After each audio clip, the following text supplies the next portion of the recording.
Hello दोस्तों, एक बार फिर से स्वागत है आप सभी लोगों का D24 एजुकेशन में। दोस्तों, इस वीडियो में टोटल 50 प्रश्न हैं जो किसी न किसी एग्जाम में आ चुके हैं। ठीक है, तो आइए वीडियो को शुरू करते हैं। सभी प्रश्नों को ध्यान से देखिएगा और आंसर को भी याद कीजिएगा।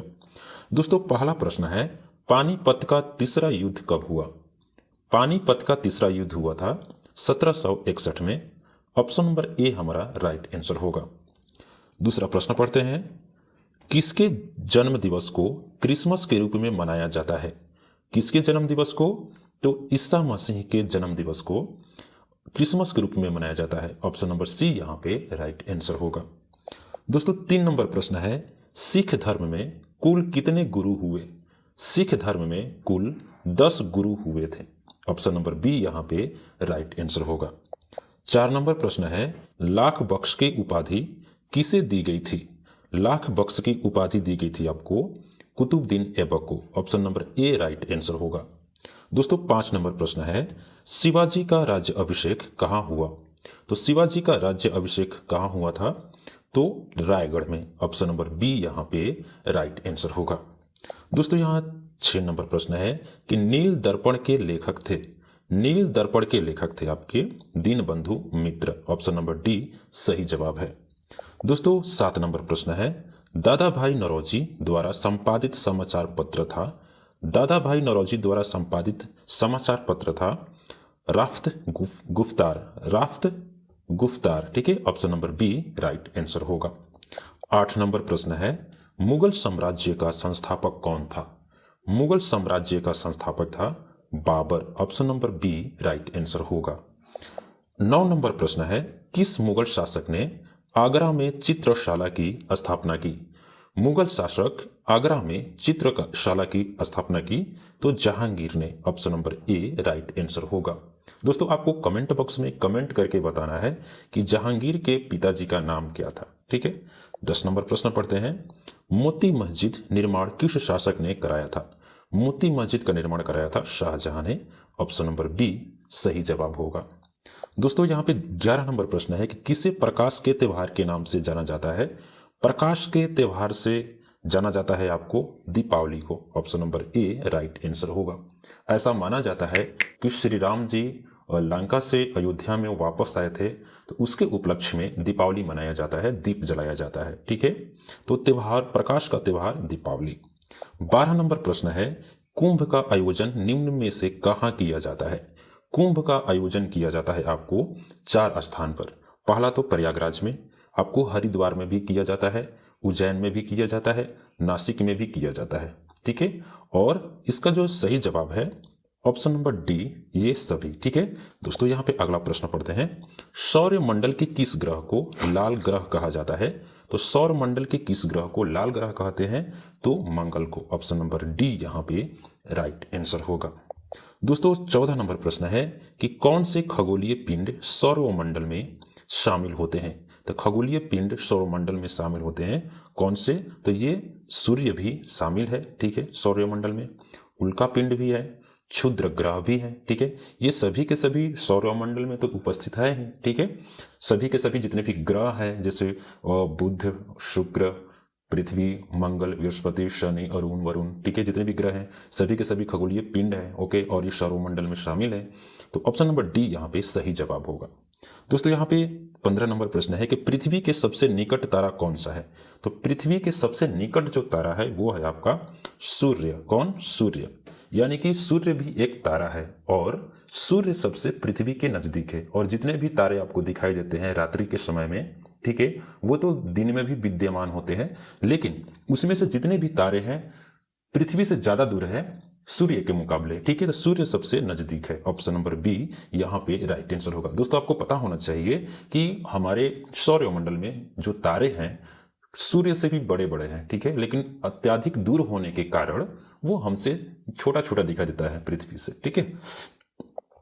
16 नंबर प्रश्न पढ़ते हैं कि कौन सा ग्रह सूर्य से सबसे दूर स्थित है? तो सूर्य से सबसे दूर जो स्थित है आपका वरुण। कौन सा? वरुण। ऑप्शन नंबर डी यहाँ पे राइट आंसर होगा। दोस्तों, वरुण जो है 8वें क्रम के हमारा ग्रह है। ठीक है, पहला यहाँ पे सूर्य है। ठीक है, सूर्य के नजदीक है बुध, फिर शुक्र, फिर उसके बाद में हमारी पृथ्वी, फिर मंगल, फिर उसके बाद में बृहस्पति, उसके बाद में शनि और अरुण और यहाँ पे वरुण। ठीक है, 8 ग्रह, पहले 9 ग्रह थे, प्लूटो। ठीक है, प्लूटो को हटा दिया गया क्योंकि ग्रहों को मापन को पूरा नहीं कर रहा था। ठीक है, तो सूर्य के सबसे दूर स्थित कौन है? तो वरुण है। ठीक है, सूर्य से सबसे दूर। अगला प्रश्न पढ़ते हैं। 17 नंबर प्रश्न है कि किस ग्रह को नीला ग्रह के नाम से जाना जाता है? तो नीला ग्रह के नाम से जाना जाता है आपको पृथ्वी। हमारी पृथ्वी को नीला ग्रह के नाम से जाना जाता है क्योंकि हमारी पृथ्वी पे जल ज्यादा है, पानी ज्यादा है।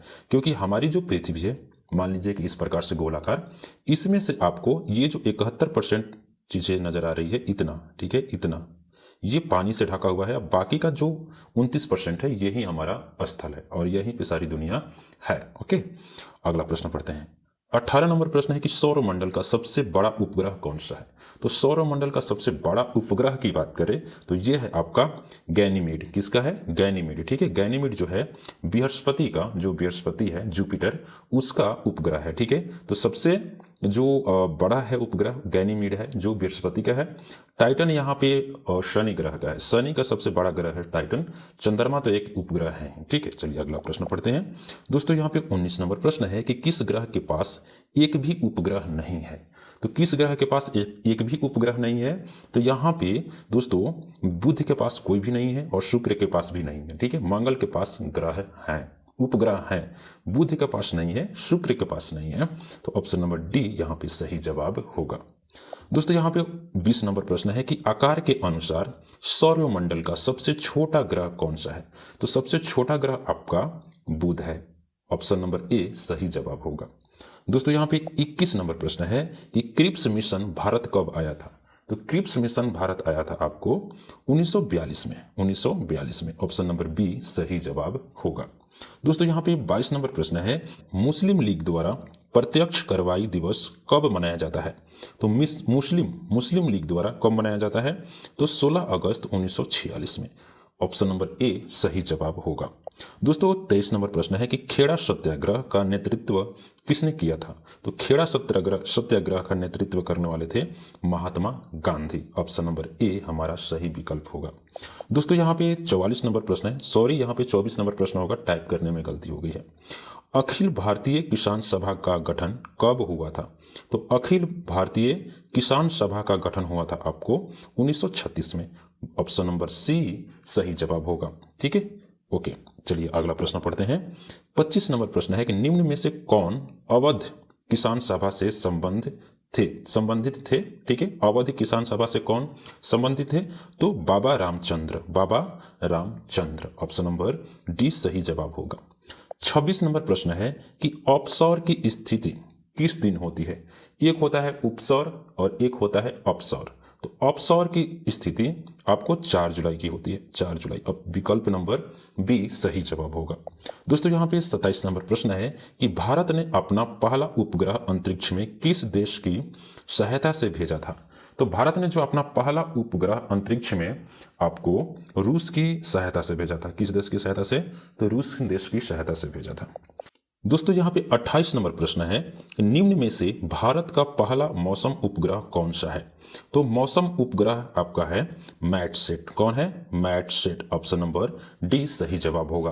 पहला है मौसम उपग्रह कौन? तो मैटसेट। दोस्तों यहाँ पे 29 नंबर प्रश्न है कि भारत का पहला उपग्रह कौन सा है? तो भारत का पहला उपग्रह कौन सा है जो भारत ने लॉन्च किया था? ठीक है, तो ये था आपका आर्यभट्ट। विकल्प नंबर ए हमारा सही जवाब होगा। दोस्तों 30 नंबर प्रश्न है कि भारत में अंतरिक्ष कार्यक्रम की शुरुआत कब हुई? तो भारत में अंतरिक्ष कार्यक्रम की शुरुआत हुई थी 1969 में। ऑप्शन नंबर सी सही जवाब होगा। 1969 में अंतरिक्ष कार्यक्रम की शुरुआत हुई थी।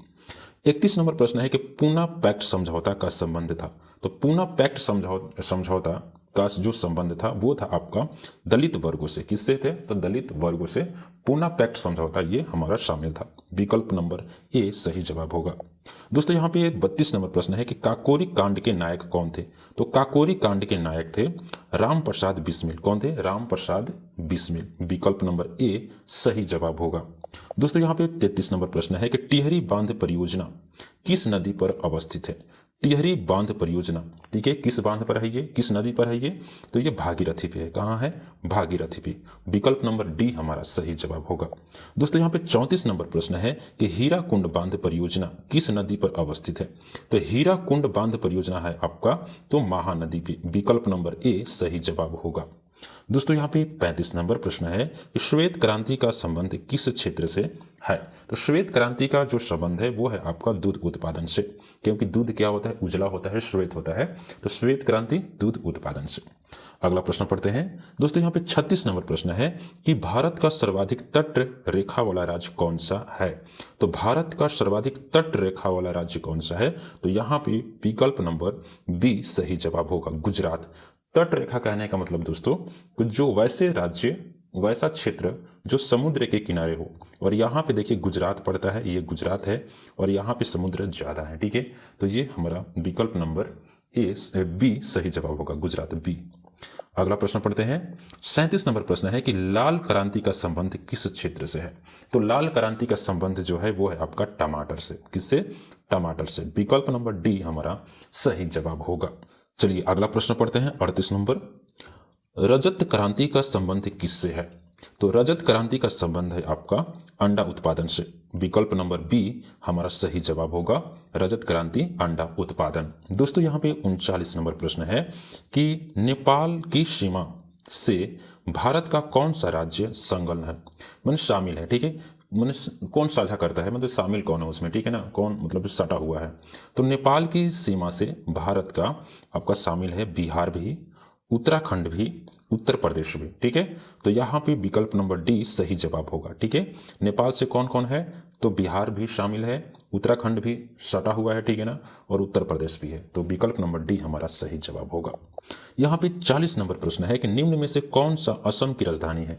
तो निम्न में से कौन सा असम की राजधानी है, तो विकल्प नंबर बी सही जवाब होगा, दिसपुर। कौन, दिसपुर। अगला प्रश्न पढ़ते हैं। निम्न में से एक कौन सा केंद्र शासित प्रदेश नहीं है। केंद्र शासित प्रदेश की बात कर रहा है, तो यहाँ पे पुदुचेरी क्या है, केंद्र शासित प्रदेश है, ठीक है। तो ये ऑप्शन सही नहीं होगा।